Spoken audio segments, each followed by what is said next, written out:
Hello everyone, welcome back to my new blog. এই দিনটা ছিল 23শে আগস্ট, দিদিভাইয়ের বার্থডে ছিল। তো সেই উপলক্ষে দাদাভাই দিদিভাইকে সারপ্রাইজ দেওয়ার জন্য এত কিছু অ্যারেঞ্জমেন্ট করেছিল। দিদিভাই কিন্তু কিছুই জানতো না। এই হলো আমাদের বার্থডে গার্ল। Happy birthday. আমরা আসার আগে দিদিভাইয়ের একটা খুব সুন্দর এন্ট্রি হয়েছিল, সেটা তোমাদের সাথে শেয়ার করছি। আমার কাছে, আমি তো তখন ছিলাম না আমার কাছে, তাই ভিডিওটা নেই, কিন্তু আমি কালেক্ট করেছি, তোমাদেরকে দেখাবো। আমার আর দিদির আজকে ড্রেস ম্যাচিং হয়ে গেছে। আসলে এই ড্রেসটা যখন কিনেছিলাম একসাথে মানে দুটো কেনা হয়েছিল। আজকেই যে দিদিভাই পরে আসবে আমিও সেটা জানতাম না, আনফর্চুনেটলি ম্যাচিং হয়ে গেছে।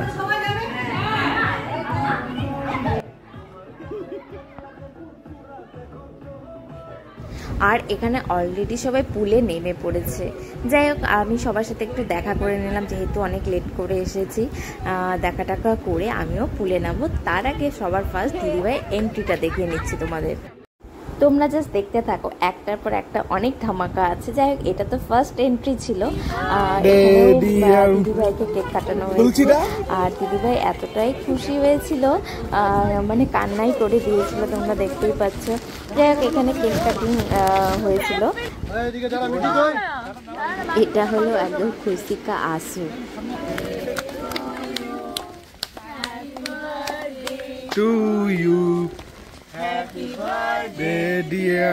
যাই হোক, ফার্স্ট পর্বটা দেখে নিলে তারপর কী করলাম সেটা তোমাদের সাথে শেয়ার করব। যাই হোক, আমি এসে রেডি হয়ে পড়েছি পুলে নামবো বলে।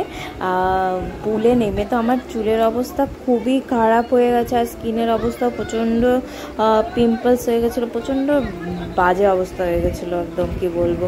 যাই হোক, পুলে অনেকক্ষণ থেকেছিলাম, অনেক মজাও করেছিলাম। তারপর কি হলো তোমরা সাথে থাকো, দেখতে পারবে। এই যে সার্ভ করছে এই মানুষটাকে যে দেখতে পাচ্ছ, এটাই হলো দাদাভাই, মানে ছোটি ভাইয়ের হাজব্যান্ড।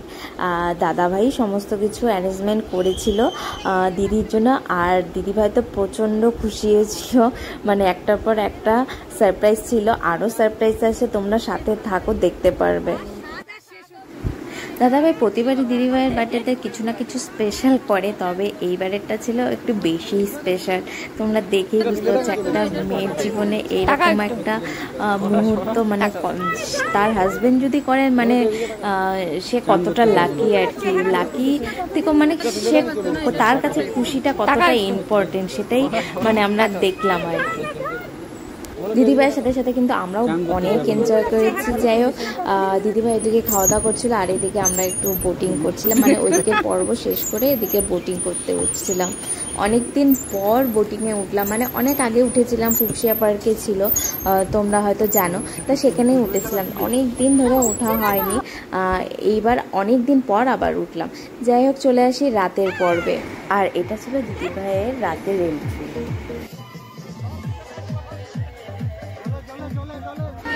তারপর ছিল রাতে কেক কাটি এন্ট্রির পর। তো কেক কাটার পর আমরাও অনেক এনজয় করেছি, দিদিভাইও দেখতে পাচ্ছি কতটা খুশি।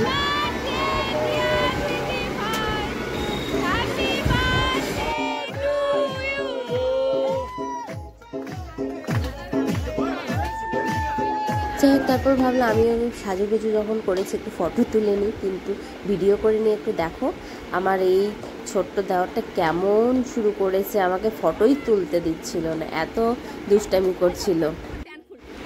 তারপর রাতের দিকে খাওয়া দাওয়া করলাম, সেটার আর ক্লিপ নিতে পারিনি, আমি ব্যস্ত ছিলাম। তারপর পরের দিন তো রিসোর্ট ছেড়ে দেওয়ার কথা, যে যার মতো সবাই বেরিয়ে গেছে যে যার বাড়ির উদ্দেশ্যে, তো আমরাও বেরিয়ে গেছি। তখন 11টা বাজে। যাই হোক, ভিডিওটা কেমন লাগলো তোমরা কিন্তু অবশ্যই কমেন্টে জানাবে। টাটা।